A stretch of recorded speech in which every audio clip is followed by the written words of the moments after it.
Hey, story fans, welcome to another episode of the Writing Ref, where I don't hate, I just officiate your favorite movies, TV shows, books, and video games. This week, I had to call a penalty on The Mandalorian. So if you have not seen Chapter 22, Guns for Hire of The Mandalorian, call an audible and come back later. Let's get into the review booth.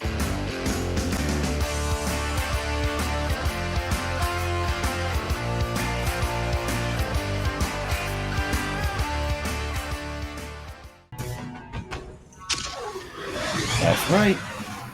Starting at the very beginning of the episode, the penalty is in the vicinity of the first 5 minutes after the title card. I bet you guys thought I was going to call a penalty on the Jack Black or Lizzo appearances, or maybe just how it was a side questy type episode in general. It took me a long time to assemble it. Axe Woves is their leader now. It's going to take some convincing to get them to join To the us. contrary, there's nothing wrong with these. In This fact, planet they is can not add a a New lot to the Republic universe. registry, so I'd guess it's an independent And there's a world lot that going on hired in this them for conversation protection. that's important. I'll land outside the fleet's perimeter. It's probably best if we go. However, they make one bad decision, which sends the episode on a course feeling like a side quest when it could have felt like the main quest. You will be guided on the assigned path. Engaging automated guidance.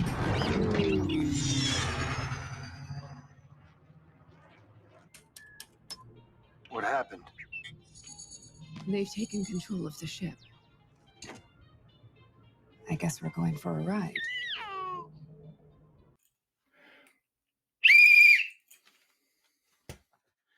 False plot contrivance on the writing team of The Mandalorian.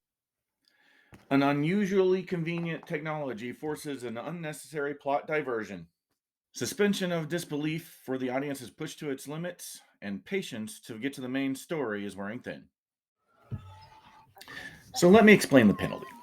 First things first, before we get into the plot details of the penalty, remember that they're asking the audience to believe that this ship and this pilot could be taken over by these guys. Or maybe they were thinking this ship that can make these maneuvers. We're taken out by a security team of an old former separatist. They're asking us to believe that a ship designed to stealthily infiltrate and drop off super commandos like this would be easily overtaken and hacked.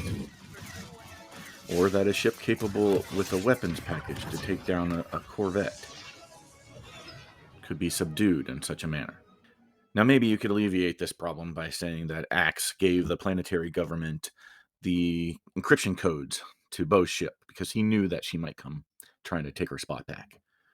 But they didn't do that. Instead, it was just a very forced plot point. Then I think you could have done it a lot better.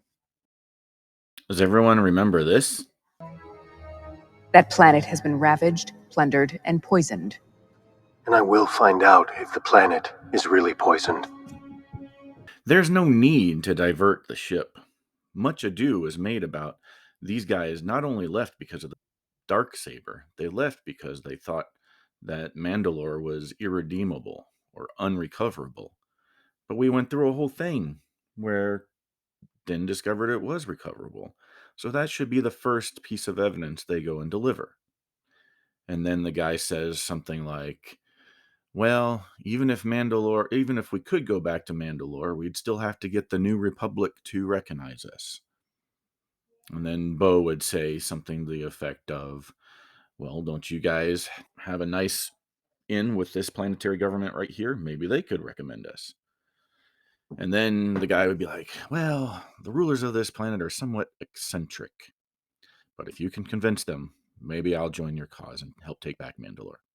And then you have the whole droid side quest or droid quest. But now they're doing it in order to get the support of this planet rather than sort of being hornswoggled into the situation. So they have their own agency. And then by the time they go back and they've solved the situation, the guy still doesn't want to give up his power. And instead of the reveal about the Darksaber being the last thing, you do that first.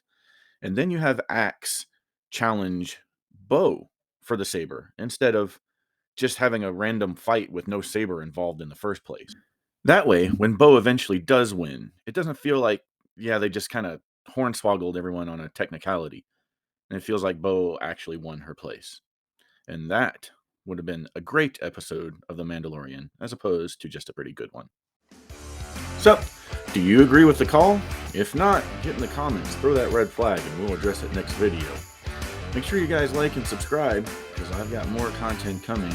And don't forget, we have the deep dive, heavily penalized, where I go over story points that I see happen over and over again and draw a lot of penalties. This has been the Writing Rep. We'll see you next time.